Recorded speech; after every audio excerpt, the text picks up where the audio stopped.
Your All Holiness, my name is Hideel عويس. I'm a Syriac Orthodox from Syria. Our churches enjoy close relations, and we have both suffering with the kidnapping of the Metropolitan of the Greek Orthodox, Boulos Yazgi, and our Metropolitan Yohanna Ibrahim near Aleppo. Several months ago, ISIS kidnapped 300 members of my community, who walked in chains with their captors without any resistance. Assad forces, who are supported by your government, who were stationed few miles away from them, failed to protect your fellow Christians. Your All Holiness has showed great concern and interest in Syria's Christians, but your government's support for Assad failed to protect Christians, despite the stated policy by the Russian government to do so. Father Chaplain, the spokesman of Russian Orthodox Church, publicly announced that your church considers the war in Syria as a holy war. Fighting ISIS is holy and just. However, there is nothing just or holy in supporting a criminal like Assad, who has stood idly by while Orthodox Christians and others are being slaughtered by ISIS. Let's not forget also about the Christians in Assad custody and the thousands of innocents who are being killed due to his crimes. Khalil Matouk, Gabriel Mouche are two human rights activists. They are members of our Orthodox Church. They have been in Assad jails for more than 2 years with no news from them. Your All Holiness, I want to talk to you as a humble daughter of our great church.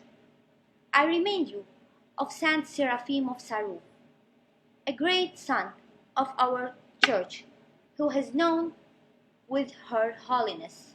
We all know his story when he was chopping wood and then attacked by thieves with his own axe. They thought he would have a lot of money, but he found nothing with him but a Theophilus. He then forgave the thieves who attacked him.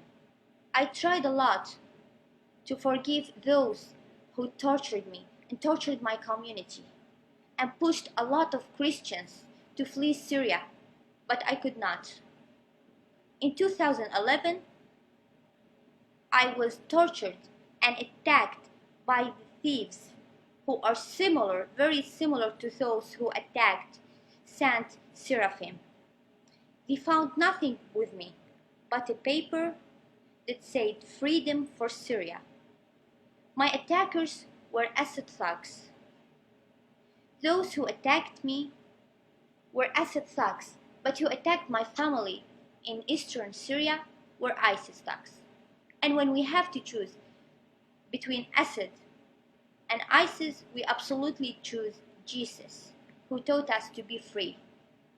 The Christians in Syria are in a real danger today. Assad is using them as pawns to keep his clan in power. They monopolize arms, they monopolize money and power. They don't care about Christians, Orthodox or Catholic populations. 100 members of my family almost drowned in the Mediterranean Sea while trying to cross it into Europe.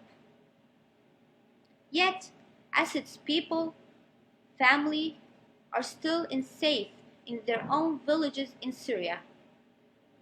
This war will not support or protect the Christians of Syria because his cynical regime has always exploited Christians for its purposes. We welcome Russia's interest in the Christians, but we need Russia to protect us from ISIS and Assad as well. In Syria, the Druze, the Kurds, the Turkmen, all were allowed to have their own parties and groups that protect their community. The Christians have been excluded because Assad refuses to defend them. Assad has always been happy to see Christians die in Syria while pretending that he's the protector of them. He's not.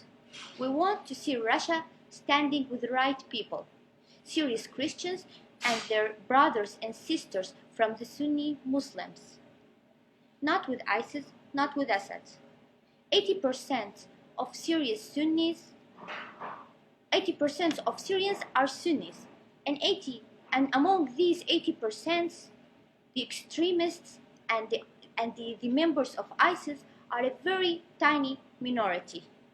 We have been living with our Sunni fellows for hundreds of years, before Assad and after Assad.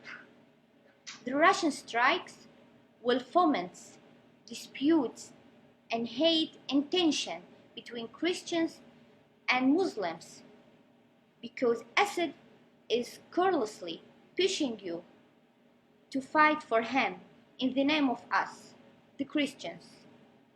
Basil Shahade, a Syrian filmmaker and a member of our Orthodox Church. Assad forces killed him in 2012 because he was one of the protesters in Homs when the uprising was peaceful. Assad forces refused to let our church in Damascus to make a funeral for Basil. So we had to bury Basil in Homs, in an area and church that was controlled by the Free Syrian Army.